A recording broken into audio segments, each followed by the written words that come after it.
The dust had barely settled on Rebecca Fletcher's trunk when she realized the man waiting at the Piatch, Nevada train platform wasn't the one from the photograph.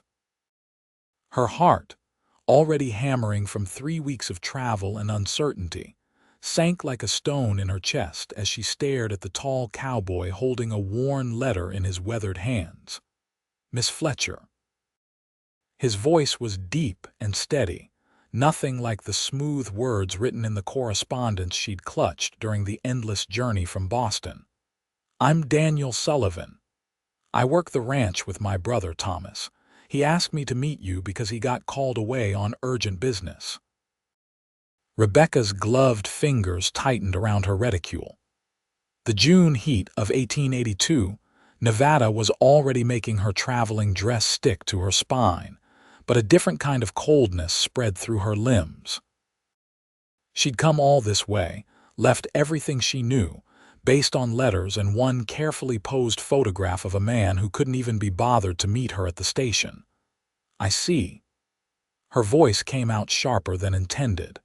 "And when might I expect to meet my intended husband?" Daniel shifted his weight, his boots scraping against the wooden platform. He was broader than the man in the photograph, with sun-darkened skin and green eyes that seemed to assess everything in one quick glance. A scar cut through his left eyebrow, giving him a rugged appearance that would have made her mother clutch her pearls. "He'll be back in 3 days, maybe 4. There was trouble with some cattle rustlers up north, and the sheriff needed experienced men. So he sent you." Rebecca looked past him to the dusty street of Piatch, taking in the saloons, the general store, the rough-looking men loitering outside establishments that made her throat tight with apprehension. What had she done? What terrible mistake had she made in answering that advertisement? "Yes, madam." "I'll take you to the ranch. Mrs. Kowalski, our housekeeper, has prepared a room for you. You'll be comfortable there until Thomas returns." The way he said his brother's name held something Rebecca couldn't quite identify. Not affection exactly, but not hostility either. She studied Daniel's face, looking for deception or danger, but found only patience and what might have been understanding in those steady green eyes. "I don't have much choice, do I?" She straightened her shoulders, calling on every ounce of the determination that had brought her west in the first place. Her father's debts, her stepmother's cruelty, the complete absence of options in Boston, all of it had led to this moment. She wouldn't crumble now. "No, madam, I suppose you don't." Daniel reached for her trunk, lifting it as though it weighed nothing. "But I give you my word you'll be safe. Mrs. Kowalski is a proper chaperone, and I stay in the bunkhouse with the other ranch hands." Rebecca followed him to a wagon, her mind racing with possibilities, each one worse than the last. She'd heard stories about mail-order brides, about the terrible fates that sometimes befell women desperate enough to travel into the unknown. Her friend Margaret had warned her, had begged her to reconsider, but Rebecca had been so certain. The letters had been kind, the photograph reassuring, the description of the ranch promising. Now, standing in this rough mining town with a stranger, she wondered if Margaret had been right. The ride to the ranch took nearly an hour, winding through dusty hills dotted with sagebrush and the occasional stunted tree. Daniel didn't try to fill the silence with empty chatter, which Rebecca appreciated even as it gave her too much time to think. She noticed the way he handled the horses, gentle but firm, and how his eyes constantly scanned the landscape as though reading a book written in rocks and shadows. "How long have you worked for your brother?" she finally asked, needing to break the oppressive quiet. "I don't work for him. We own the ranch together, inherited it from our father 5 years back." Daniel kept his gaze on the trail ahead. "Thomas handles the business end, the breeding records and sales. I manage the day-to-day operations, the hands, the cattle." "I see." "And it was Thomas who placed the advertisement for a bride. Yes, madam. Did you know he was doing so? Daniel's jaw tightened slightly, the first real reaction she'd seen from him. I knew.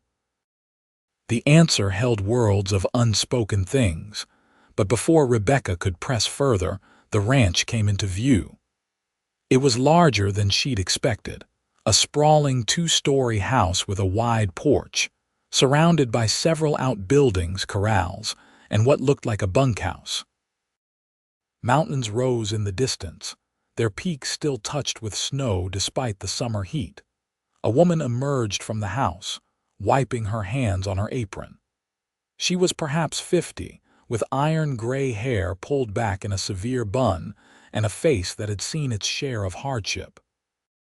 But her smile was genuine as she hurried down the steps. "You must be Miss Fletcher. Oh, you poor dear, you look exhausted. Come, come, let's get you inside and settled. Daniel, bring her things to the blue room, Mrs." Kowalski ushered Rebecca into the house with a stream of cheerful chatter that required no response, which was fortunate because Rebecca's voice seemed to have deserted her. The interior was clean and well-maintained, furnished with solid if simple pieces that spoke of comfort rather than wealth. It was nothing like her father's Boston townhouse had been before his death, but it was far better than the cramped room she'd shared with two other girls at her stepmother's boarding house. The blue room was indeed blue, with Delft curtains and a coverlet that looked handmade. A washstand stood in the corner, and someone had placed a vase of wildflowers on the dresser. "I picked those this morning," Mrs. Kowalski said, patting the flowers with evident pride. "Thought they'd brighten the room. Now you rest a bit and I'll bring you some supper. We eat early here, but Daniel said you'd likely be too tired to join us in the dining room tonight." "That's very kind." Rebecca managed a smile. "Mrs. Kowalski, has Mr. Thomas Sullivan been gone long?" The housekeeper's cheerful expression flickered. "3 days now. These rustlers have been a plague this spring. Took nearly 50 head from the northern range before anyone noticed. Thomas felt obliged to help, being as he's one of the largest ranchers in the area." "I understand." Rebecca didn't understand at all, but what else could she say? That she felt abandoned before she'd even arrived. That every instinct screamed at her to get back on that train and return east. After Mrs. Kowalski left, Rebecca sat on the edge of the bed and finally allowed herself to cry. Silent tears tracked down her cheeks as she thought of her father, dead 3 years now from a heart attack that the doctors said was brought on by stress. The debts had been staggering, the creditors ruthless. Her stepmother had sold everything, paid what she could, and then made it clear that Rebecca was a burden she couldn't afford. "You're 22 years old, educated and pretty enough," Margaret had said when Rebecca confided her desperate situation. "You could teach or find work as a governess." But teaching positions were scarce, and the 2 governess situations Rebecca had secured had ended badly. The first family's son had developed an inappropriate attachment, leading to accusations Rebecca hadn't deserved. The second household had simply run out of money to pay her. When she'd seen the advertisement seeking a bride for a Nevada rancher, it had seemed like providence. Now it felt like folly. A knock at the door startled her. She wiped her eyes quickly. "Yes, Miss Fletcher, it's Daniel Sullivan. May I speak with you for a moment?" Rebecca opened the door a crack. Daniel stood in the hallway, hat in hands, looking uncomfortable. "I wanted to apologize," he said without preamble. "This isn't how things should have gone. You deserve better than being met by a stranger and brought to a house where your intended isn't even present." His directness surprised her. "Thank you for saying so. I also wanted to tell you that if you want to leave, if you decide this was a mistake, I'll take you back to town tomorrow. There's a boarding house run by a respectable widow, Mrs. Patterson. You could stay there until you decide what to do next. I'd pay for your room and your ticket back east if that's what you choose." Rebecca studied his face, looking for any hint of an ulterior motive. Why would you do that?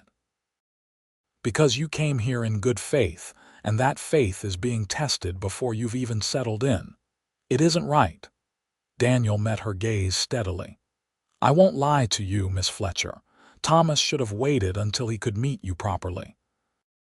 I told him as much, but he's stubborn when he thinks he's doing the right thing.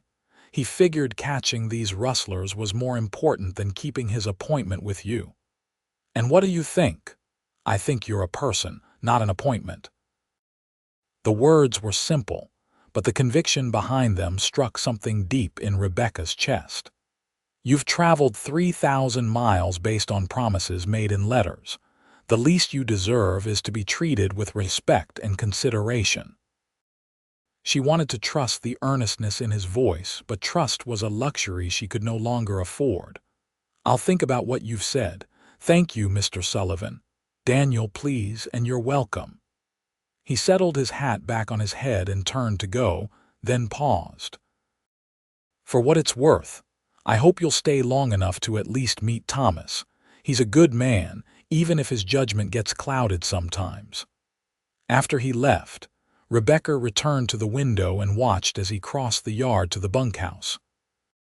His long stride ate up the distance with easy confidence, and she noticed how the other ranch hands who'd been working nearby straightened up and called out greetings. Whatever else Daniel Sullivan might be, he commanded respect. The next 3 days passed in a strange sort of limbo.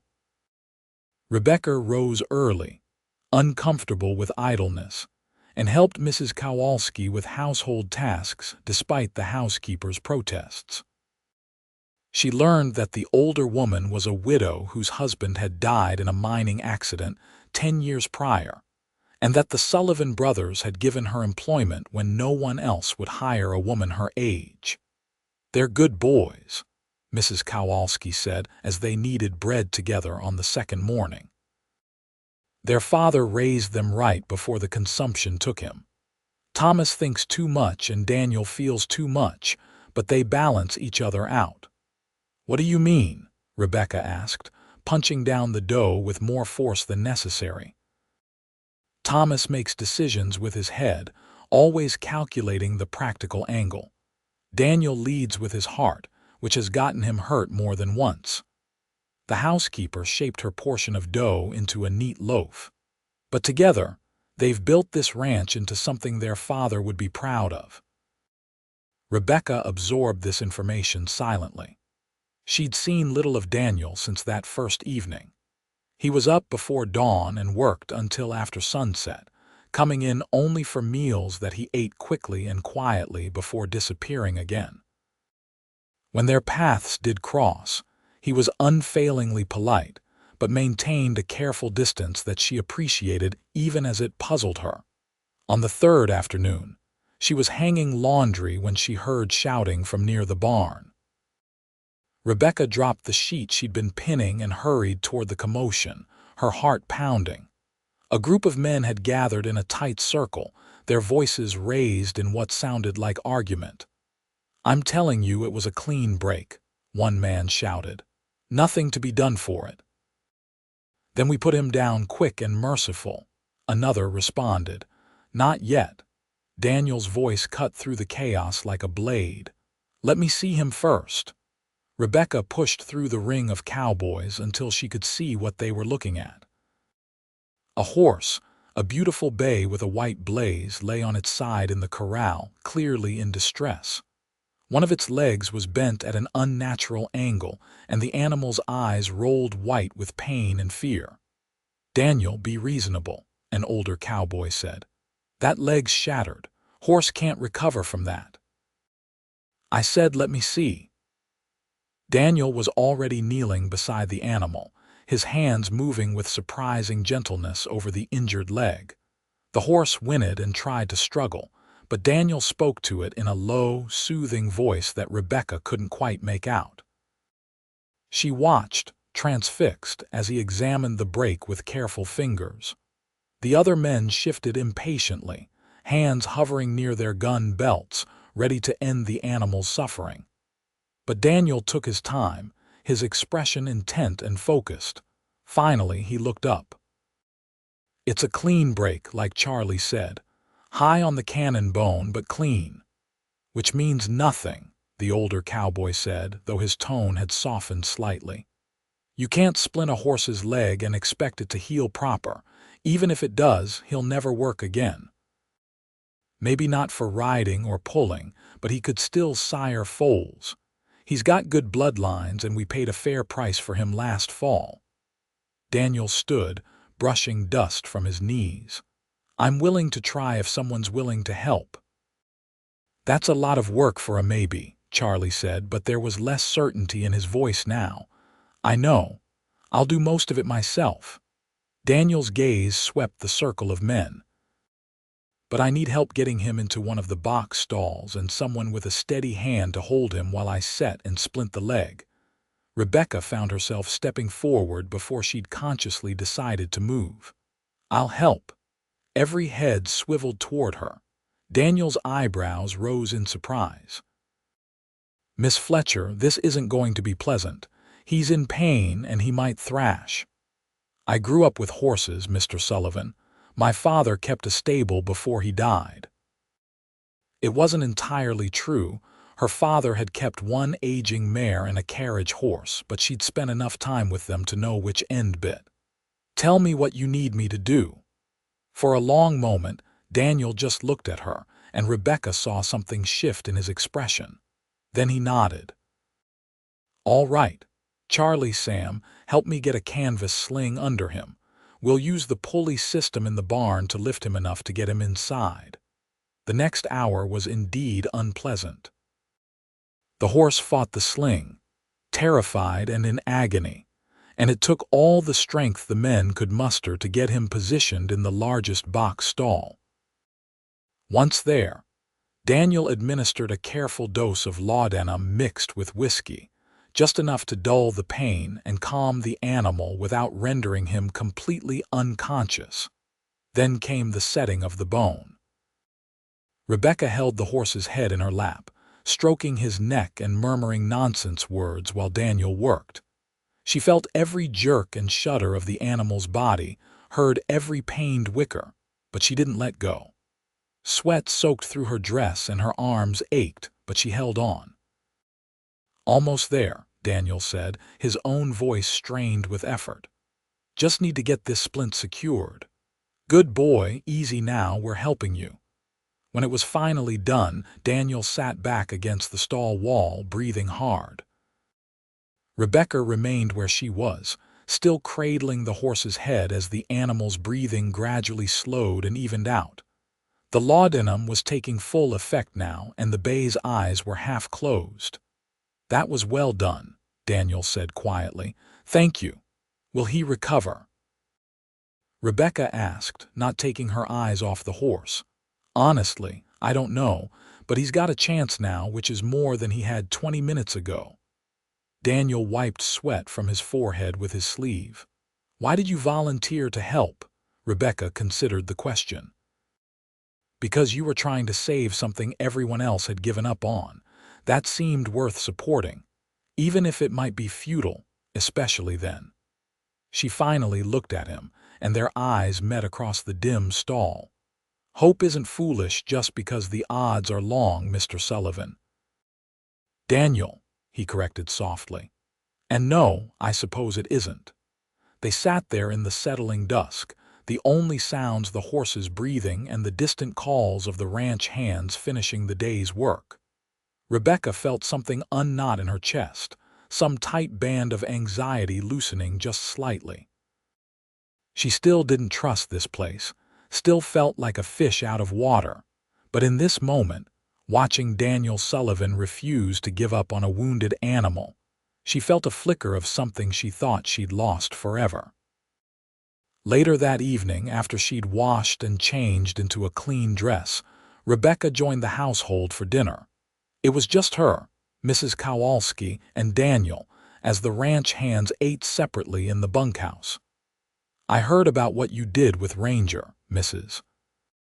Kowalski said, passing Rebecca a bowl of mashed potatoes. "That was brave. Ranger, Rebecca asked. The bay, that's his name. Daniel helped himself to roast chicken. We bought him 6 months ago from a breeder in California. He's got good conformation and a calm temperament, which is why I didn't want to just give up on him. Assuming his leg heals, what will you do with him? Turn him out with the mares. Let him do what comes naturally.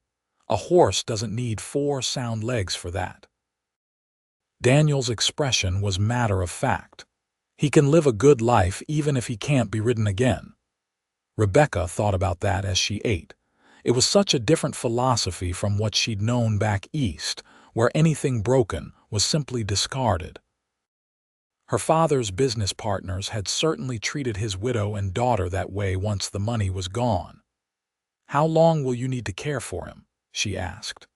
"Couple of months at least. I'll need to change his bedding daily, keep the wound clean, adjust the splint as the swelling goes down.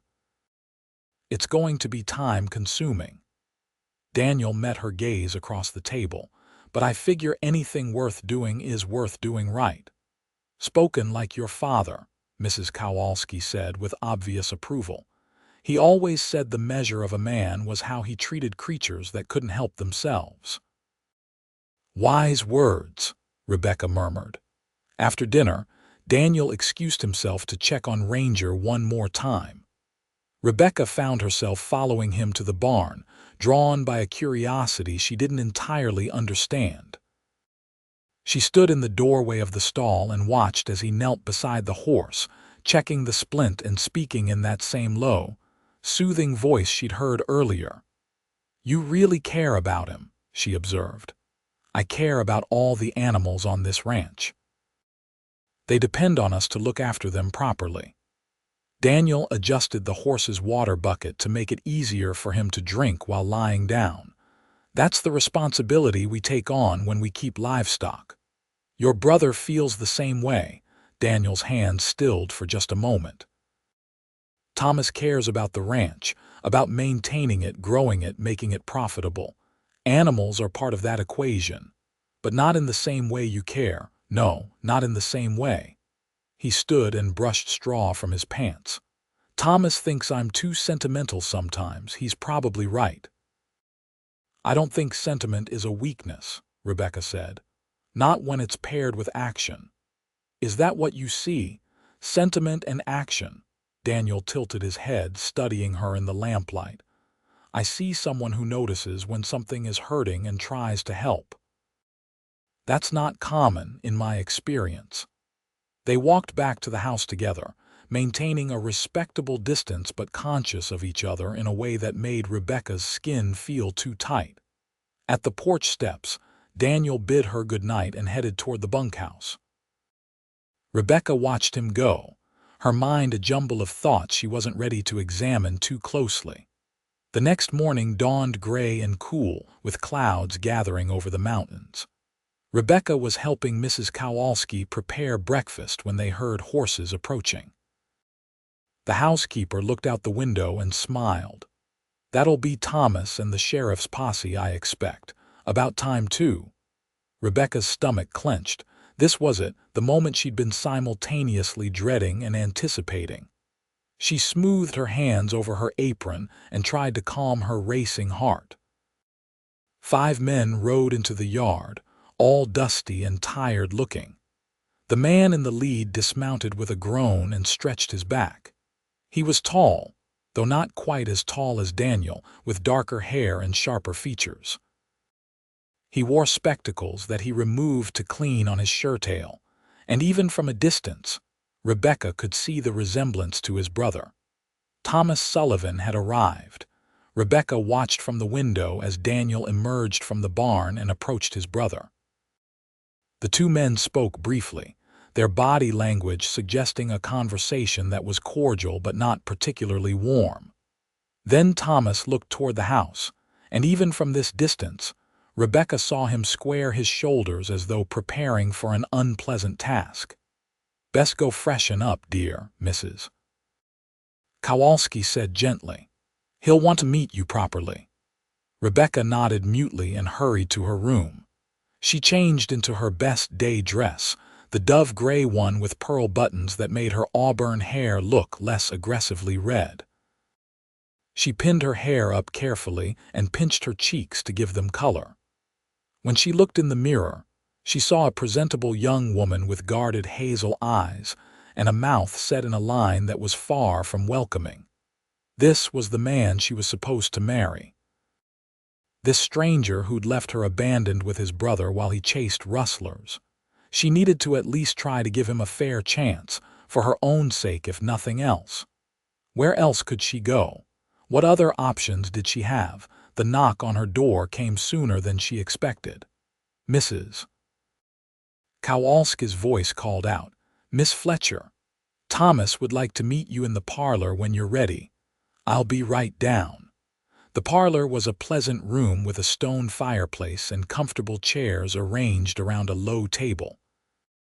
Thomas stood when she entered, his hat already removed, his hair still bearing the imprint of it. Up close, Rebecca could see that he was handsome in a bookish sort of way with intelligent brown eyes and a neatly trimmed beard. "Miss Fletcher," he said, and his voice was pleasant, educated. "I cannot apologize enough for my absence when you arrived. The situation with the rustlers was urgent, but I should have sent word to delay your journey." "Did you catch them?" Rebecca asked, staying near the door. "We did, actually. They're in the sheriff's custody now, awaiting trial." Thomas gestured to a chair. "Please, won't you sit? I'd like to speak with you properly." Rebecca sat back straight, hands folded in her lap. Thomas took the chair across from her and leaned forward, elbows on his knees. "I want to be honest with you, Miss Fletcher. This is an awkward situation for both of us. We've exchanged letters, yes, but letters can only tell you so much about a person." He paused, seeming to choose his words carefully. "I placed that advertisement because I'm 30 years old and I've built a successful ranch but have no one to share it with. I need a partner, someone capable and intelligent, someone who can help me build something lasting." "You don't mention affection," Rebecca observed coolly, "or love." "I mention honesty and partnership. Those seem more reliable foundations than fleeting emotion." Thomas met her gaze directly.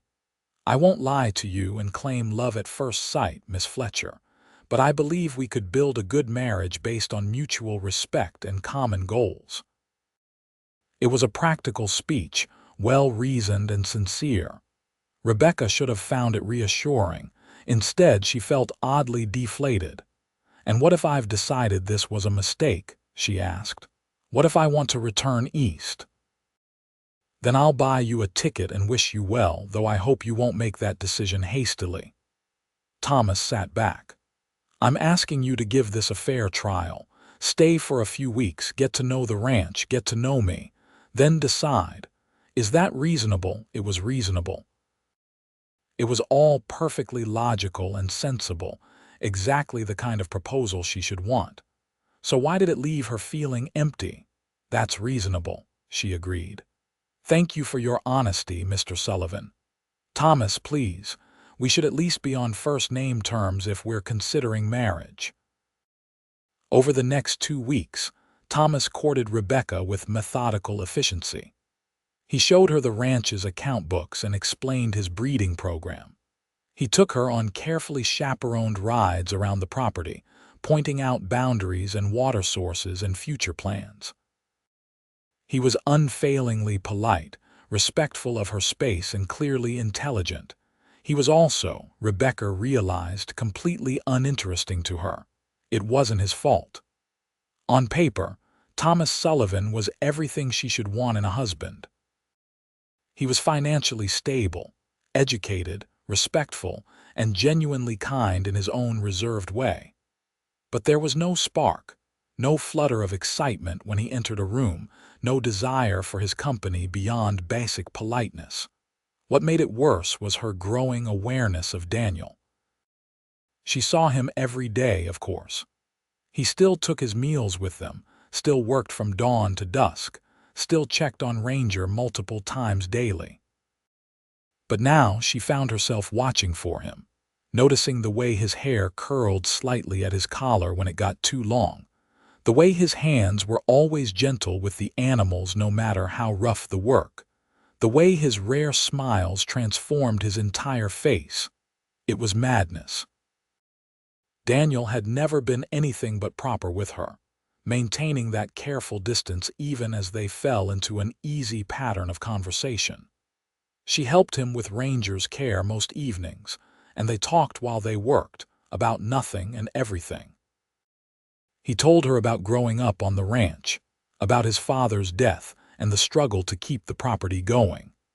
She found herself sharing things she'd never told Thomas, about her father's kindness and her stepmother's cruelty, about the fear and desperation that had driven her west.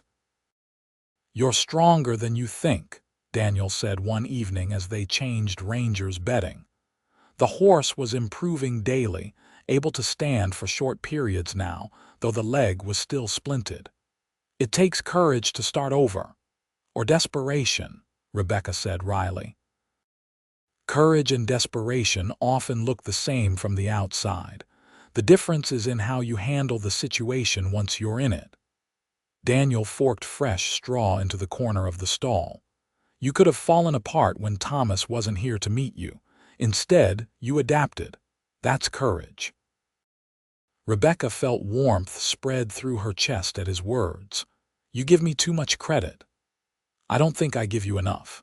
Their eyes met, and for a moment the air between them felt charged with something Rebecca didn't dare name. Then Ranger shifted, breaking the spell, and they both returned to their work. But the feeling lingered, growing stronger each day despite Rebecca's efforts to ignore it. She was engaged, or as good as engaged, to Thomas. He'd formally proposed a week after his return, presenting her with a simple gold band and asking her to be his wife. She'd asked for more time to consider, and he'd agreed with his usual patience, but they both knew she had few other options. "You seem troubled, dear, Mrs. Kowalski said one morning as they worked in the garden, pulling weeds from between the vegetable rows. "Just thinking," Rebecca replied, tugging at a particularly stubborn dandelion. "About Thomas." Rebecca glanced at the housekeeper. The older woman's expression was knowing and kind. "Is it that obvious? Only to someone who's paying attention." Mrs. Kowalski sat back on her heels. "He's a good man, Thomas. A bit too much in his head sometimes, but good." "I know he is. That's what makes this so difficult. Makes what difficult?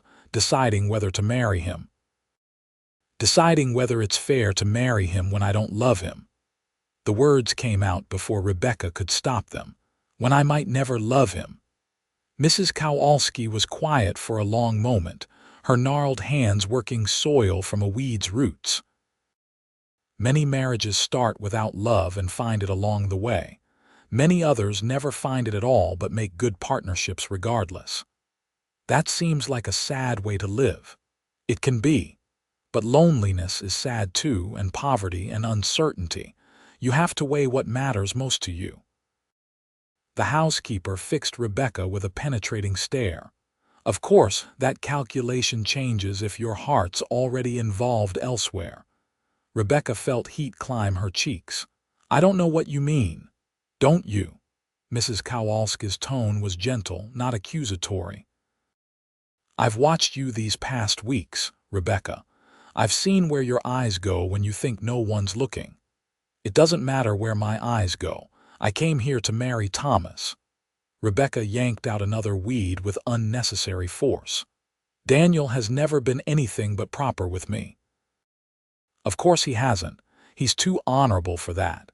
Daniel would never interfere with his brother's plans, never pursue a woman promised to Thomas." Mrs. Kowalski resumed her own weeding. "But that doesn't change what he feels, and it doesn't change what you feel either. You're imagining things." "Perhaps, but I've known that boy since he was 15 years old, and I've never seen him look at a woman the way he looks at you." The housekeeper's voice was matter of fact. "And I've never seen you light up the way you do when he enters a room." Rebecca had no response to that, because the truth of it sat like a stone in her stomach. She'd been trying so hard not to acknowledge her growing feelings for Daniel, but denying them didn't make them disappear. That evening, Thomas asked Rebecca to take a walk with him after supper. They strolled along the creek that ran through the ranch property, the water burbling pleasantly over smooth stones. The air was cool and sweet with the scent of wild roses. "You've been here almost 3 weeks now," Thomas said without preamble. "I'd like to know your decision about marriage, Rebecca. I need to make plans one way or another." Rebecca had known this conversation was coming, had practiced various responses in her mind, but now that the moment was here, all her prepared words fled. "You deserve honesty," she said slowly. "You've been nothing but kind and respectful to me, Thomas. You're a good man and you'd make a good husband to the right woman. But not to you. It wasn't a question. I don't know. I genuinely don't know." Rebecca stopped walking and turned to face him. "I like you. I respect you. I can see building a life here, helping you run this ranch. But I don't feel what I think I should feel for the man I'm going to marry." Thomas removed his spectacles and cleaned them, a gesture Rebecca had learned meant he was thinking carefully. "What is it you think you should feel?" "Excitement, anticipation, some desire for your company beyond basic courtesy." She wrapped her arms around herself. "When you enter a room, my heart should quicken, shouldn't it? When you touch my hand, I should feel something more than mild warmth." "That's romantic fantasy, Rebecca. Real marriage is about compatibility, shared values, practical partnership. Maybe for you, but I want more than that." The realization crystallized as she spoke. "I've had nothing but practicality and duty my whole life, Thomas. My father married my stepmother for practical reasons after my mother died, and it made all of us miserable. I don't want to repeat that mistake. So you're refusing me." "I'm asking for more time, a few more weeks to be certain." She met his eyes. "Is that acceptable?" Thomas was quiet for a long moment, his expression unreadable. Finally, he nodded. "A few more weeks. But Rebecca, I need to know something. Is this about me or is this about my brother?" The question hit like a physical blow. Rebecca's breath caught. "What? I'm not blind. I've watched you with Daniel, watched how you are together. The easy conversation, the shared smiles, the way you volunteer to help with that damned horse every single night." Thomas's voice remained level, but there was pain beneath the words. "I'm asking you directly.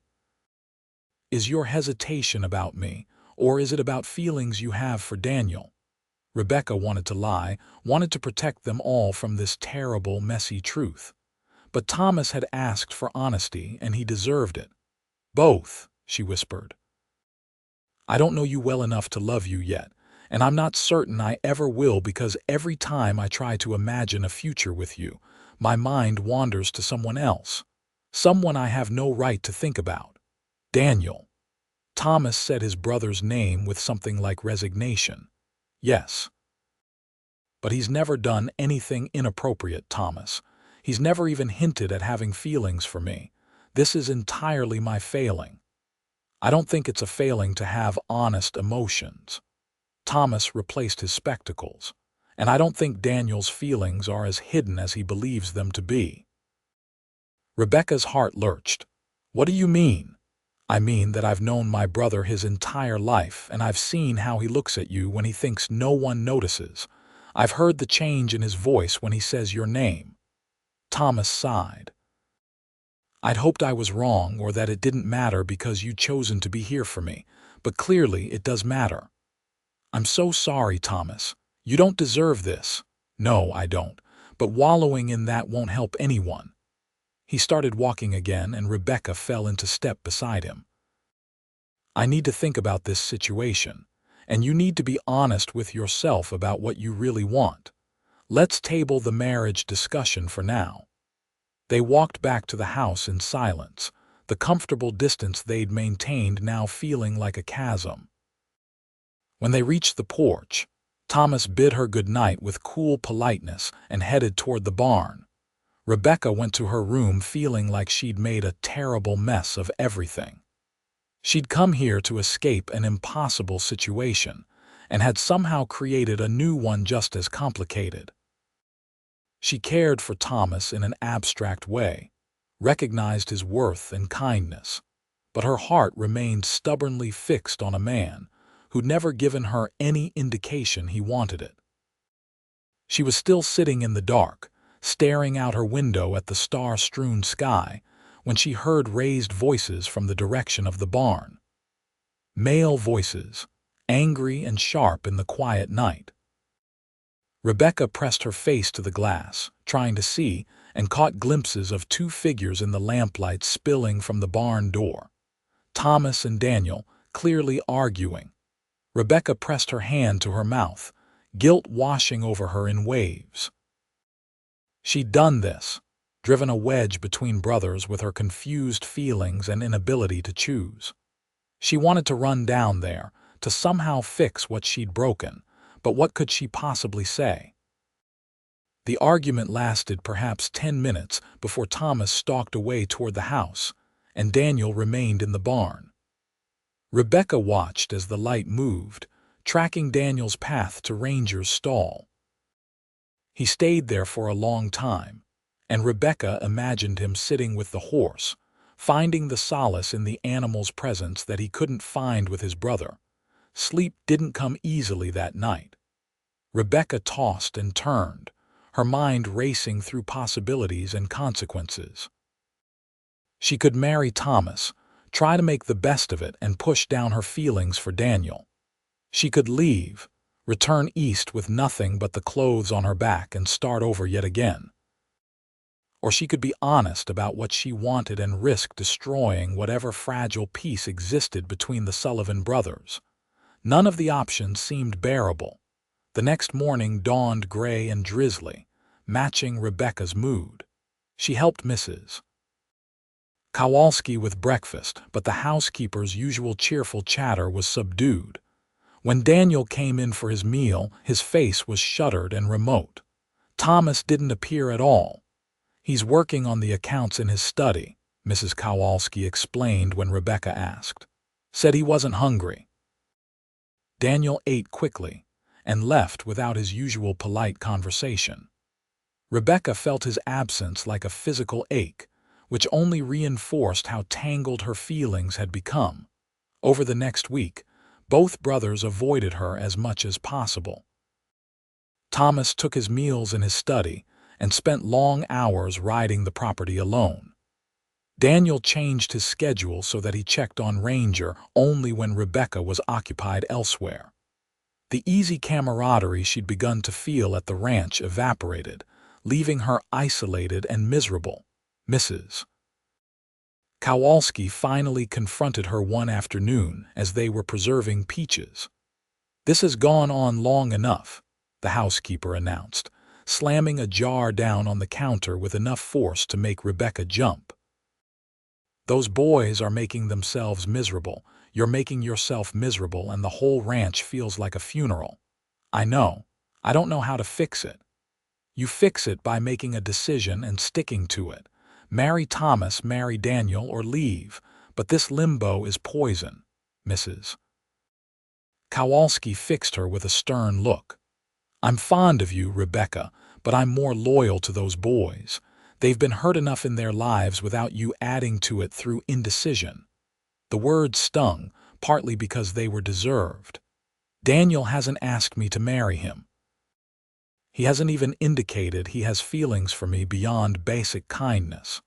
"Of course he hasn't. You're his brother's intended bride. Daniel would cut off his own arm before he'd interfere with something Thomas wanted." Mrs. Kowalski returned to her peach slicing with sharp, angry movements. "But that doesn't mean he doesn't care. It means he cares enough to step back and let Thomas have his chance. So what am I supposed to do? I can't force Daniel to admit feelings he may not even have. You can be honest about your own feelings. You can tell Thomas directly that you're not going to marry him and why. You can stop stringing everyone along while you wait for some perfect solution to present itself. The housekeeper's voice gentled slightly. Life doesn't offer perfect solutions, dear. Just difficult choices and the courage to make them. Rebecca knew she was right. That evening, she knocked on Thomas's study door and asked to speak with him. He let her in with obvious reluctance, his desk covered with papers and ledgers that he'd clearly been using to avoid thinking about personal matters. "I'm not going to marry you," Rebecca said without preamble, before her courage could desert her. "I'm sorry, Thomas. You deserve someone who can love you the way you should be loved, and I'm not that person." Thomas set down his pen carefully. "Because of Daniel. Because I don't love you, and I don't think I ever will." Daniel is part of that equation, yes, but even if he didn't exist, the answer would be the same. Rebecca twisted her hands together. "I thought I could make a practical marriage work, but I can't. I've tried and I can't." "I see." Thomas leaned back in his chair. "What do you plan to do?" "Return east, I suppose. I'll need to borrow money for the ticket, but I'll pay you back once I find work." "And Daniel," Rebecca's throat tightened. "What about him? Are you going to tell him how you feel before you leave? To what end?" "So he can feel obligated to say something kind while his loyalty to you keeps him from being honest. So I can add humiliation to all the other wonderful emotions I'm experiencing." Rebecca shook her head. "No, it's better this way." Thomas studied her for a long moment. "You're a fool if you think he doesn't care for you, Rebecca. And you're a coward if you run away without giving him a chance to speak for himself. Maybe I am both those things, but I've caused enough damage here. The least I can do is remove myself from the situation." Rebecca moved toward the door. "I'll leave in the morning. Thank you for your hospitality and your patience. I truly am sorry things didn't work out as you'd hoped." "Rebecca, wait." She paused, hand on the doorknob.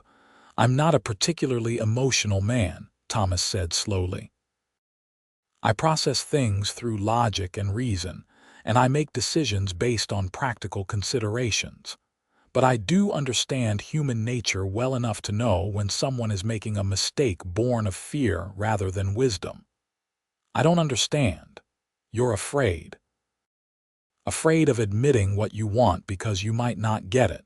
Afraid of being vulnerable because you've been hurt before. Afraid of choosing happiness because it seems too risky compared to just accepting loneliness." Thomas stood and came around his desk. "I wanted to marry you, yes. I thought we could build something good together. But I don't want you so badly that I'd keep you here against your will or watch you pine for my brother for the rest of our lives." Rebecca felt tears prick her eyes. "You're being far kinder than I deserve. I'm being honest, which is all I've ever tried to be with you." He pulled an envelope from his desk drawer and held it out. "There's enough money here for your ticket east and to get you settled wherever you decide to go. Consider it payment for the disruption to your life and the hope you gave me, however briefly." "Thomas, I can't accept this." "You can and you will because I'm asking you to. But before you leave, I'm also asking you to do one thing." Thomas pressed the envelope into her hands. "Talk to Daniel. Be honest with him the way you've been honest with me. Let him make his own choice instead of making it for him. What if he doesn't feel the same way? Then you'll know, and you can leave with a clear conscience. But Rebecca, what if he does?" The question haunted Rebecca through a sleepless night. She packed her trunk by lamplight, folding the few dresses she owned with mechanical precision. Mrs. Kowalski found her at dawn, sitting on the edge of her bed with her traveling cloak laid out beside her. "So you're really leaving," the housekeeper said, not unkindly. "It's for the best. Is it? Or is it just easier than staying and fighting for what you want?" Rebecca didn't have an answer for that. Mrs. Kowalski sighed and sat beside her on the bed. "Let me tell you something about Daniel Sullivan. That boy has spent his whole life putting everyone else's needs before his own. When his mother died, He comforted Thomas, even though he was grieving too.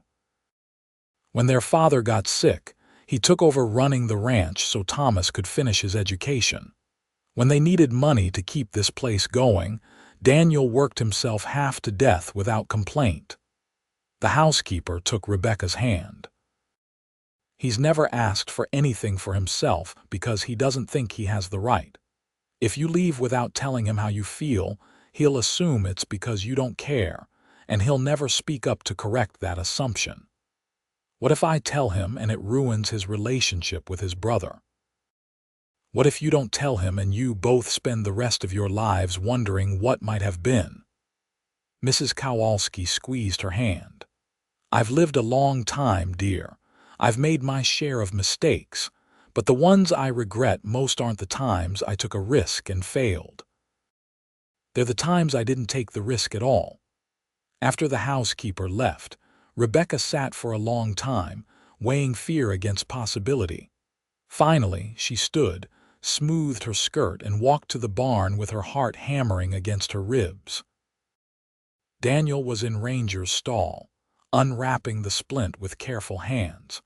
The horse stood calmly, putting only minimal weight on the injured leg but standing nonetheless. It had been 6 weeks since the accident, and the healing was progressing better than anyone had hoped. He's doing well, Rebecca said from the doorway. Daniel's head jerked up, surprise flashing across his face before his expression smoothed into careful neutrality. He is. Another few weeks and I think we can remove the splint entirely. That's wonderful. Rebecca stepped into the stall, her courage threatening to desert her. Daniel, I need to talk to you. If this is about what happened between Thomas and me, you don't need to apologize. That's between brothers, not your concern. It is my concern because I'm the reason for it. Rebecca moved closer, close enough to see the fine lines around his eyes, the shadow of stubble on his jaw. I told Thomas last night that I'm not going to marry him. Daniel's hand stilled on Ranger's leg. I see. Do you? Because I'm not certain you do. Rebecca gathered every scrap of courage she possessed. I'm not marrying Thomas because I don't love him. I can't love him. My heart won't cooperate because it's already decided on someone else. Rebecca, don't. Daniel's voice was rough. Please don't do this. Don't do what? Don't tell the truth. Don't admit that I've fallen in love with you even though I tried not to, even though I knew it was complicated and messy and wrong. The words tumbled out, desperate and sincere. I'm leaving this morning, Daniel, going back east. But I couldn't go without telling you the truth. You deserve to know that someone sees you, really sees you, and loves what they see. Daniel closed his eyes, his jaw working.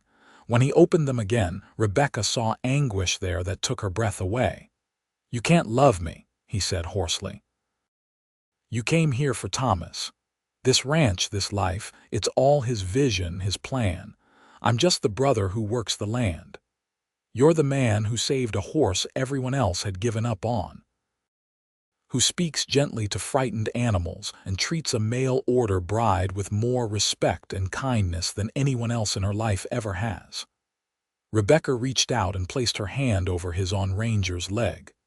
You're the man I love, Daniel. Not the ranch, not the plan, not any practical consideration. This will destroy my relationship with Thomas. He knows. I told him last night and he told me to talk to you.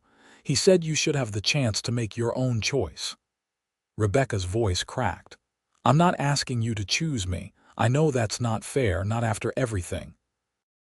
I just needed you to know that you're loved, that you're worth loving, because I don't think anyone's told you that nearly enough. Daniel pulled his hand away and stood, putting distance between them. Rebecca's heart sank, but she forced herself to remain still, to give him space to process. I noticed you the moment you stepped off that platform, he said quietly, his back to her. Noticed how straight you stood even though you were terrified.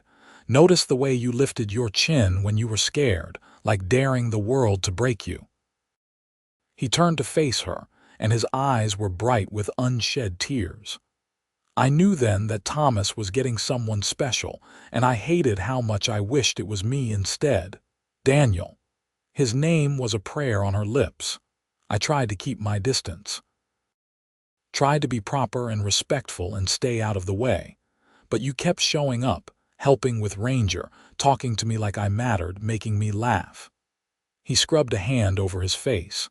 And I fell in love with you too, Rebecca, so completely that it terrified me because you weren't mine to love.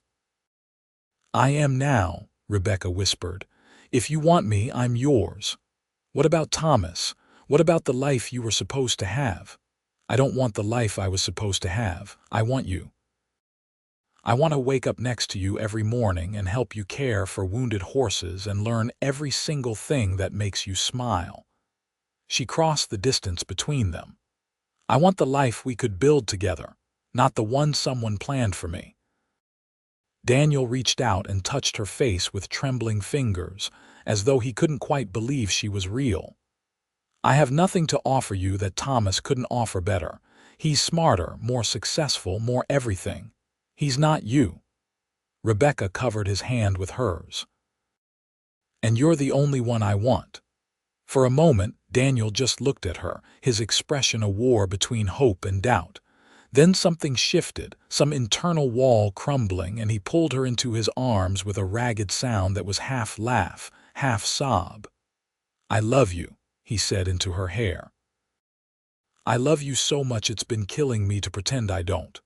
Then stop pretending. Rebecca wrapped her arms around his waist and held on tight. Be honest, be happy, be mine. When he kissed her, it felt like coming home after a long journey. His lips were gentle at first, tentative, as though he still couldn't quite believe this was happening. But when Rebecca kissed him back with all the pent-up longing she'd been suppressing, gentleness gave way to passion. His hands cupped her face, and she felt the calluses on his palms, the strength in his fingers, the slight tremor that said he was just as affected as she was. They broke apart breathing hard, foreheads pressed together. Ranger whickered softly as though offering approval, and Rebecca laughed. What do we do now? She asked. Now we go talk to Thomas together. We do this right, with honesty and respect. Daniel pulled back enough to look at her properly. He's my brother. I won't build our happiness on his pain without at least facing him honestly. They found Thomas in his study, sitting behind his desk as though he'd been waiting for this moment. He looked up when they entered, taking in their clasped hands and flushed faces with an expression that held sadness but not surprise. So you told him, he said to Rebecca. I did. And he told me. Thomas, I'm so sorry. You're getting what you want. Thomas's voice wasn't cruel, just tired. Why should you be sorry for that? Because we never wanted to hurt you, Daniel said, his voice steady despite the tension in his body. You're my brother. You've been my partner in building this ranch, my family. I'd rather cut off my arm than cause you pain. And yet here we are.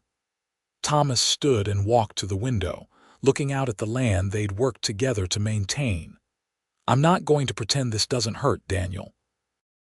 I wanted to marry Rebecca. I'd convinced myself we could make it work, that affection would grow into love given enough time. Maybe it would have, Rebecca said softly, but I couldn't give it that time, not when my heart was already committed elsewhere. That wouldn't have been fair to you. No, it wouldn't have. Thomas turned to face them. I'm angry and I'm hurt, and I'll probably be both those things for a while, but I'm also rational enough to know that forcing a marriage where there's no genuine affection would have been a disaster for all of us. What does this mean for us? Daniel asked. For the ranch, for our partnership. I don't know yet. I need time to process this, time to figure out how to separate my feelings about the situation from the practical realities of our business. Thomas met his brother's eyes. I'm not going to lie and say we're fine, that everything can just go back to normal, but I'm also not going to blow up everything we've built out of spite. That's more than we deserve, Daniel said, probably, but you're still my brother, and this ranch still needs both of us to survive." Thomas's gaze shifted to Rebecca. "I assume you'll be staying now, if I'm welcome. I know my presence makes things difficult. It does. But leaving now wouldn't undo anything, just create different complications." Thomas sighed. "You'll need to marry quickly, avoid scandal. The neighbors already know you came here as my intended. If you suddenly end up with Daniel instead, there will be talk." "Let them talk," Daniel said with surprising firmness. "I don't care what the neighbors think. You should care. Reputation matters, especially for Rebecca. She'll be living here, running a household, interacting with the community." Thomas pulled out his chair and sat heavily. "Get married within the week. I'll tell people that Rebecca and I realized we weren't suited, but that she'd formed an attachment to Daniel and I gave my blessing." "It's not entirely a lie." "You do that?" Rebecca asked, stunned by his generosity. "I do that because the alternative is watching her reputation be destroyed by gossip, which would reflect poorly on all of us." Thomas rubbed his temples. "And because despite everything, I do want you both to be happy. I'm just not capable of being happy for you right now." Daniel squeezed Rebecca's hand. "Thank you, Thomas. I know how hard this is. You really don't, but I appreciate the sentiment." Thomas waved toward the door. "Go. I have work to do and I need to be alone." They left him there, surrounded by his ledgers and accounts, armor against emotional turmoil. In the hallway, Daniel pulled Rebecca close again. "Are you sure about this?" he asked. "It's not too late to change your mind. Thomas would probably take you back if you asked." "I don't want Thomas. I want you." Rebecca looked up at him, at the face she'd come to love in all its weathered, honest beauty. "I'm absolutely certain, Daniel. Are you?" "I've never been more certain of anything in my life." He kissed her forehead, her cheeks, her lips. "Let's go tell Mrs. Kowalski. She'll want to start planning a wedding." Mrs. Kowalski, when informed of the change in plans, let out a whoop of joy that could probably be heard in town. "Finally! I thought you two would never figure it out." She pulled Rebecca into a fierce hug, then did the same to Daniel. "About time someone in this family chose love over logic. We still have to figure out the practicalities," Rebecca said, laughing through happy tears. "Thomas mentioned getting married within the week." "Oh, we can do that, no problem. Simple ceremony, just family and a few close friends. I'll make a cake and we can have the reception right here." Mrs. Kowalski was already mentally planning, her hands gesturing enthusiastically. "You'll wear your best dress. We'll pick some wildflowers for a bouquet, and the minister from town can come out Sunday afternoon." It was happening so fast, but Rebecca found she didn't mind. After all the uncertainty and anguish, the clarity of knowing what she wanted and who she wanted to be with was intoxicating. She threw herself into preparations with Mrs. Kowalski, altering her one good dress to make it more wedding appropriate, practicing the words she'd say when the minister asked if she took Daniel to be her husband. Daniel spent the week in a state of barely contained joy mixed with anxiety about his brother. Thomas remained cordial but distant, taking his meals alone and spending long hours away from the house. The few times Daniel tried to initiate conversation beyond ranch business, Thomas deflected with cool politeness that was somehow worse than anger would have been. "Give him time," Rebecca counseled as she and Daniel sat on the porch after supper 2 days before the wedding. "He needs to grieve what he thought he was going to have before he can move forward. I know. It just feels wrong to be this happy when he's in pain." Daniel laced his fingers through hers. "He's my brother. We've been through everything together. And you'll get through this too. It will just take time." Rebecca leaned her head on his shoulder. "Have you thought about where we'll live? I assume I can't stay in the main house once we're married." "Actually, Thomas suggested you could. said it made no sense to cram into the bunkhouse when there's plenty of room here. Daniel's voice was tentative. But we could build our own place if you'd rather. There's good land by the creek. Living in the same house as Thomas seems like it would be difficult for everyone. Maybe, or maybe it would force us to work through this rather than avoiding each other. Daniel shifted to look at her. What do you want, Rebecca? Really want, without worrying about what's easiest for everyone else. Rebecca thought about it. I want to build a home with you. A place that's ours, where we can start our life together without the weight of what came before. But I also don't want to bankrupt the ranch building a fancy house when a simple one would do. Simple I can manage. I'll talk to the hands, see who's handy with carpentry. We could have something livable in a few months if we work hard. Daniel's eyes lit with enthusiasm. 2 rooms to start, maybe 3. Kitchen, bedroom, sitting area. We can add on as we need to. As we need to. Rebecca raised an eyebrow. Daniel flushed. I mean, if we have children someday, if you want them. I know we haven't discussed that. I want them, Rebecca said softly. I want everything with you, Daniel. The whole life. Sunday arrived bright and clear, the sky a brilliant blue unmarred by clouds. Rebecca dressed in her altered gown with Mrs. Kowalski's help, the older woman fussing over every detail like a proud mother. You look beautiful, Mrs. Kowalski said, standing back to admire her handiwork. Daniel's going to forget how to breathe when he sees you. Rebecca studied her reflection, hardly recognizing the glowing woman staring back. Her auburn hair was pinned up with small white flowers Mrs. Kowalski had gathered that morning. The dress was simple but elegant, emphasizing her figure in a way that made her feel confident rather than exposed. But more than any of that, it was the happiness in her eyes that transformed her. The ceremony took place in the parlor, with the minister from town presiding. Mrs.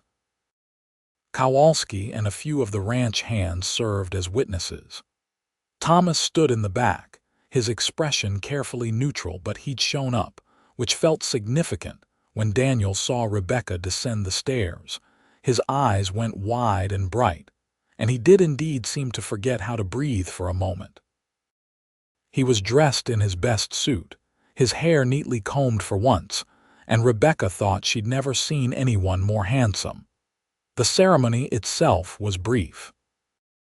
Rebecca barely heard the minister's words, too focused on Daniel's face, on the way he looked at her like she was something precious and miraculous. When it came time for the vows, his voice was steady and sure. I, Daniel Sullivan, take you, Rebecca Fletcher, to be my wife. I promise to honor you, protect you, and love you for all the days of my life. I promise to choose you every single day in the big moments and the small ones. I promise to build a life with you that's filled with honesty, laughter, and love. Rebecca's voice shook slightly as she responded. I, Rebecca Fletcher, take you, Daniel Sullivan, to be my husband. I promise to stand beside you, support you, and love you through whatever comes. I promise to choose courage over fear, to choose you over comfort. I promise to build a life with you that honors the gift we've been given in finding each other.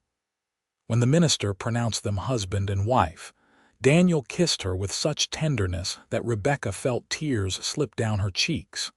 The small gathering applauded, and Mrs. Kowalski sobbed happily into her handkerchief. The reception was simple but joyful. Mrs. Kowalski had outdone herself with the cake, a 3-layer confection that tasted like heaven. The ranch hands took turns offering toasts, each one more colorful than the last, until Daniel was laughing so hard he had to wipe his eyes. Thomas appeared long enough to offer a brief congratulations and a stiff handshake before retreating to his study. Rebecca caught his eye as he left and mouthed, "Thank you." He nodded once, then was gone as the sun set, painting the sky in shades of orange and purple. Daniel led Rebecca outside to where a small cabin stood near the creek. She stared at it in confusion. When did you build this? I didn't build it. The hands and I fixed it up. It was an old line shack my father used to use during calving season. Daniel looked almost shy. I know it's not much, just one room really, but it's weatherproof and private. I thought we could stay here until we get a proper house built. Rebecca walked closer and peered through the door. Inside was a bed with a colorful quilt, a small table with 2 chairs, a stove in the corner and curtains on the window. Simple but clean and cozy. It's perfect, she said, her voice catching. When did you find time to do all this? Worked on it at night after you'd gone to bed. Called in some favors with the boys. Daniel pulled her close. I wanted you to have a place that was ours from the very first night, somewhere we could start our marriage without any shadows from the past. Rebecca kissed him with all the love and gratitude flooding her heart. You're a remarkable man, Daniel Sullivan. I'm just a cowboy who got impossibly lucky. He swept her up in his arms, making her squeal with laughter, and carried her across the threshold of their little cabin. That night, as they lay together in the narrow bed with the sound of the creek burbling outside, Rebecca felt a peace she'd never known.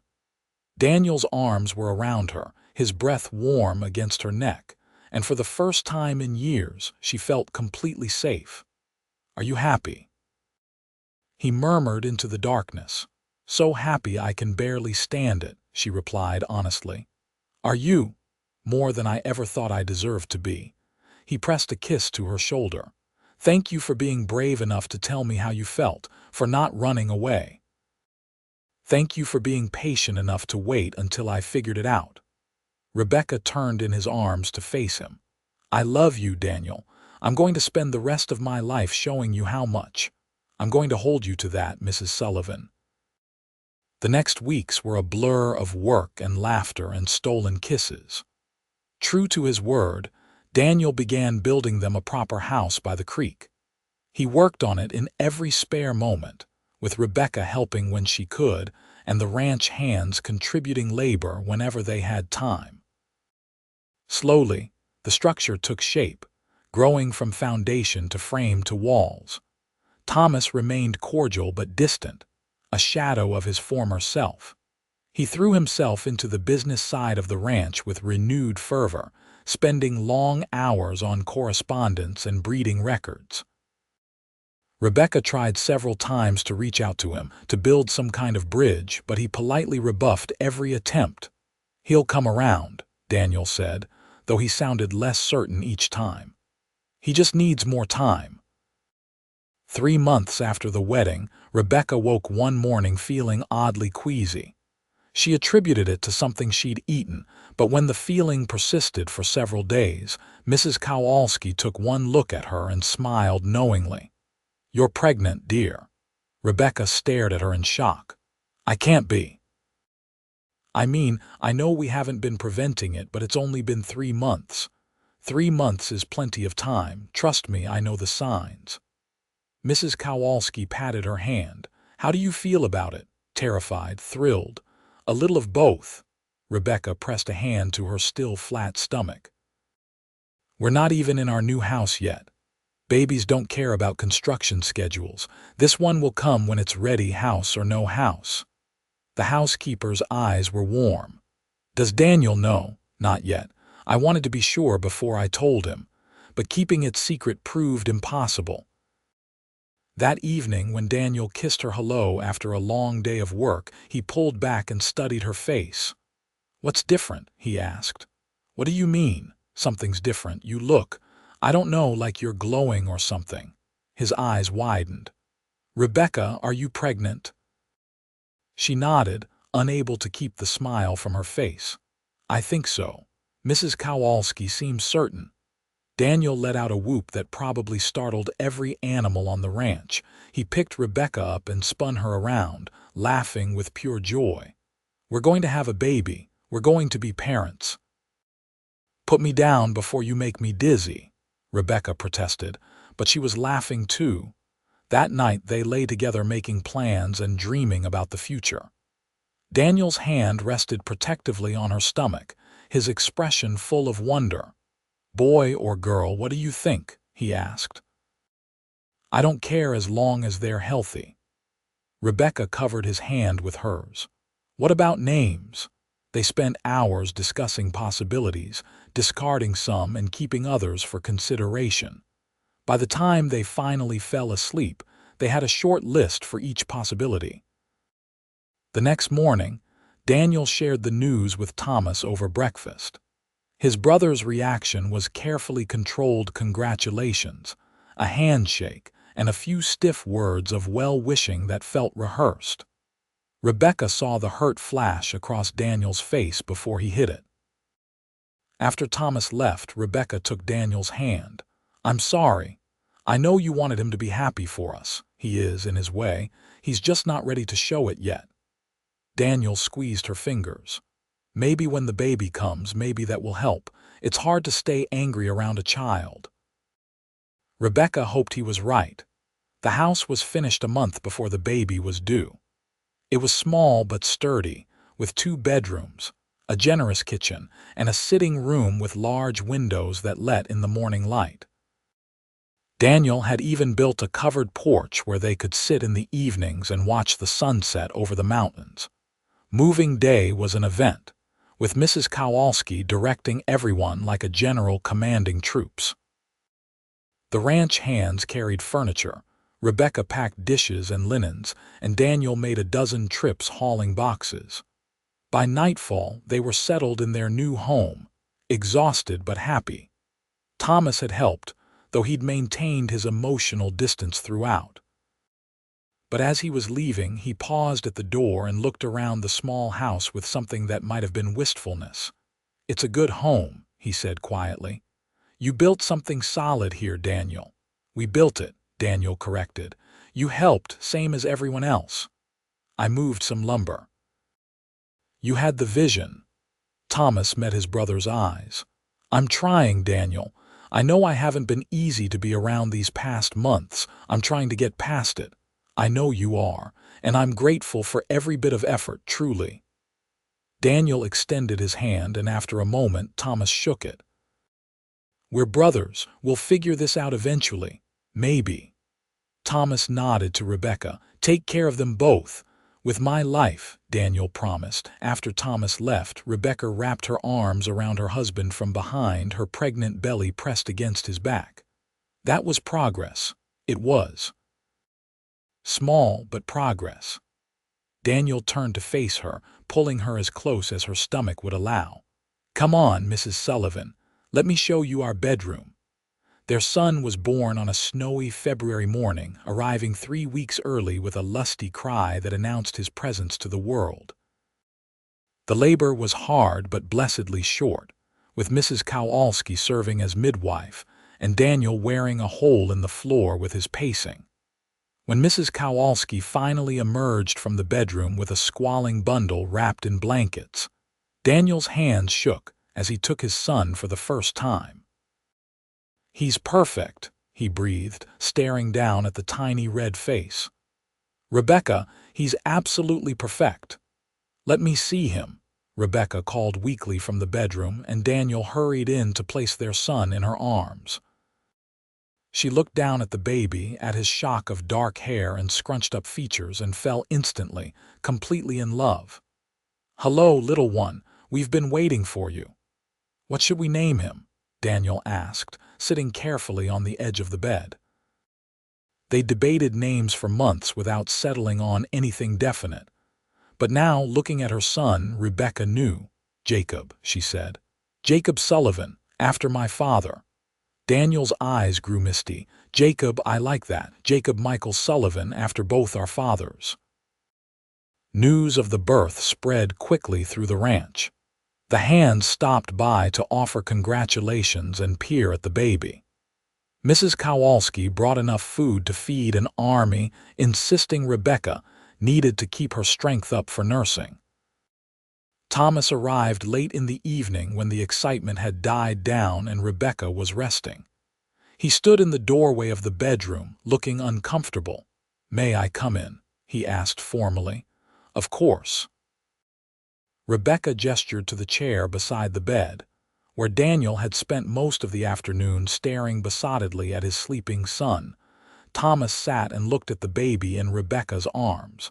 Something in his expression softened. "He's beautiful. Congratulations to you both." "Thank you." Rebecca adjusted the blanket around Jacob.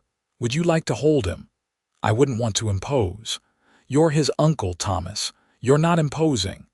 She held the baby out, and after a moment's hesitation, Thomas took him. Rebecca watched as Thomas looked down at his nephew, saw the careful way he supported the tiny head, the wonder that crept across his normally guarded features. Jacob yawned and made a small noise, and Thomas's lips quirked in what might have been the beginning of a smile. "He has Daniel's nose," Thomas observed. "Poor thing," Daniel said from the doorway, making Rebecca jump. She hadn't heard him come in. "I was hoping he'd get Rebecca's features." "Your nose is fine," Rebecca said, rolling her eyes. "Don't listen to your father, Jacob. He's being silly." Thomas looked up at his brother, and something passed between them, some silent communication that Rebecca couldn't quite read. Then Thomas carefully handed the baby back. "I should go. Let you rest." He stood and moved toward the door, then paused. "Daniel, could I speak with you outside for a moment?" The brothers stepped out onto the porch, and though Rebecca strained to hear, their voices were too low. They were out there for perhaps 10 minutes before Daniel returned, his expression complicated. "What did he say?" Rebecca asked. "He apologized, really apologized, for the first time since all this happened." Daniel sat on the bed and took her hand. "Said that holding Jacob made him realize how much he'd been letting bitterness poison everything. That he doesn't want to miss watching his nephew grow up because he's too proud to forgive." "That's wonderful." "It is. We talked, really talked, for the first time in months. He's not all the way there yet, but he's trying." Daniel leaned down to kiss her forehead. "Things are going to get better, Rebecca. I can feel it." And they did. Slowly but surely, Thomas began to thaw. He stopped taking meals in his study and started joining them for dinner a few times a week. He asked questions about Jacob's development and even offered to hold him occasionally. The ranch partnership, which had been strained to the breaking point, began to heal as the brothers fell back into their old rhythms of working together. By the time Jacob was 6 months old, chubby and happy and beginning to show signs of his father's easy temperament, Thomas had become a regular presence in their lives. He wasn't quite the man he'd been before, that easy confidence replaced with something more cautious and self-aware. But he was present and trying, which was all anyone could ask. One evening, as they all sat on Daniel and Rebecca's porch watching Jacob attempt to grab his own toes, Thomas cleared his throat. "I've been doing some thinking," he said. "About the ranch, about the future, about what I want from life." "And what do you want?" Daniel asked, bouncing Jacob on his knee. "I think I want to focus on the breeding program, really expand it. Maybe even travel to some of the big horse shows back east, make connections with serious buyers." Thomas leaned back in his chair. "Which would mean being gone for stretches of time, leaving the day-to-day ranch operations entirely to you, Daniel." "I can handle that." "I know you can. You've been handling most of it for years." Thomas's gaze shifted to Rebecca. "I also think I need to meet new people, expand my horizons beyond Piotch and the ranch. I've been hiding out here, licking my wounds, and it's time to stop." "I think that's a wonderful idea," Rebecca said warmly. "You deserve to find what makes you happy, Thomas. I'm working on it." "Slowly, but I'm working on it." He watched Jacob grab Daniel's finger and try to put it in his mouth. "Thank you both for being patient with me. I know I haven't made things easy." "Your family," Daniel said simply. "Family is worth the effort." As the sun set and the desert air began to cool, Rebecca looked around at her little family and felt her heart swell with gratitude. She thought about the terrified young woman who'd stepped off that train platform over a year ago, certain she'd made a terrible mistake. That woman couldn't have imagined ending up here in this life, with this love. The years that followed brought their share of challenges. There were droughts that tested the ranch's water resources, harsh winters that took a toll on the livestock, and the constant struggle to stay profitable in an increasingly competitive market. But through it all, Daniel and Rebecca faced everything together. Jacob grew into a bright, energetic boy who followed his father everywhere, learning the ranch from the ground up. When he was 3, Rebecca gave birth to twin girls, Emma and Sarah, who brought chaos and joy in equal measure. Daniel proved to be a wonderful father, patient and kind but firm when necessary, and watching him with their children made Rebecca fall in love with him all over again. Thomas eventually met a widow in San Francisco during one of his buying trips. Caroline was elegant, practical, and completely uninterested in ranch life, which somehow made her perfect for him. They married quietly and split their time between the city and the ranch, with Caroline bringing a touch of sophistication to the rough Nevada landscape. The initial awkwardness between Thomas and Rebecca faded over time, replaced by genuine friendship. Caroline's presence helped, providing a buffer and a fresh perspective that allowed old wounds to finally heal completely. The two couples worked out an arrangement where Thomas and Caroline took the main house during their visits, while Daniel and Rebecca's family stayed in their home by the creek, which had grown over the years to accommodate their expanding family.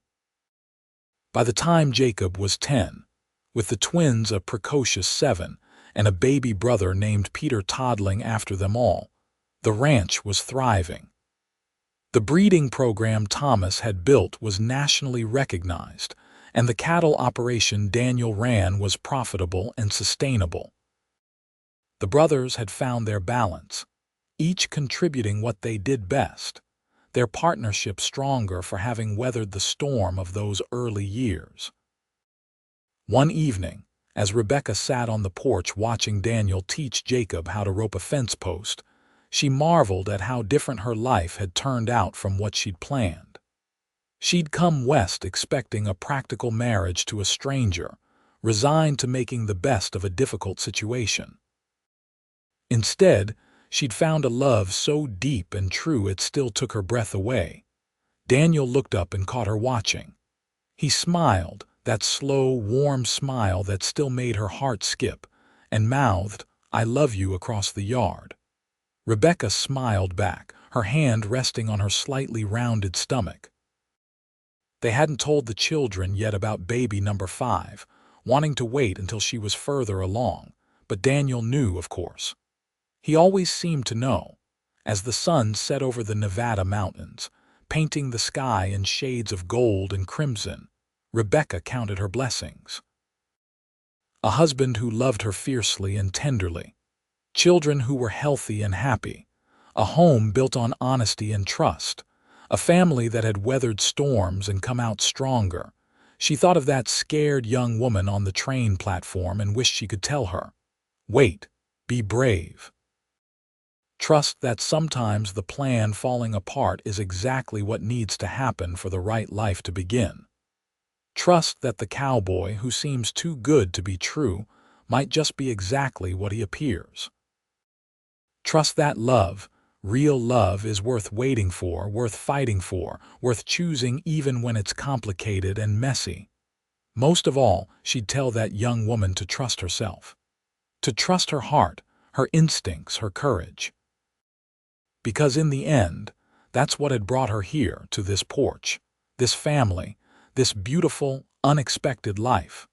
Daniel joined her on the porch after settling the children inside with Mrs. Kowalski, who still lived in the main house but spent most of her time helping with the grandchildren, as she called them. He pulled Rebecca close, and they sat together watching the stars emerge one by one in the darkening sky. "Happy?" he asked, as he had 1,000 times before. Deliriously, she answered, as she always did. You, more than I ever dreamed possible. He kissed the top of her head. Thank you for being brave enough to love me, Rebecca Sullivan. Thank you for being patient enough to wait until I did. She tilted her face up for a proper kiss, which he gave willingly. They sat there as the desert night settled around them, two people who'd found each other against the odds and built something lasting from that unexpected connection. Behind them, their house glowed with lamplight and the sound of children's laughter. Before them, the land stretched out wild and beautiful, full of promise and possibility. It was a good life, Rebecca thought. Better than good. It was exactly the life she was meant to live, with exactly the man she was meant to love. And every day, for the rest of their days together, she chose him again and again, just as he chose her. The mail-order bride who'd refused to trust found her way to trust through patience and love.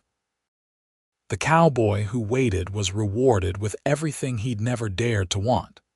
And together, they built a love story that would echo through generations, a testament to the power of choosing courage over fear, love over convenience, and each other over everything else. Years later, when their grandchildren asked how Grandma Rebecca and Grandpa Daniel fell in love, Rebecca would smile and tell them the truth, that love doesn't always arrive the way you expect it. That sometimes the best things come from the plans that fall apart. That patience and trust, given time to grow, can create something more beautiful than any quick passion. And that the cowboy who waits for love is the one worth loving for a lifetime.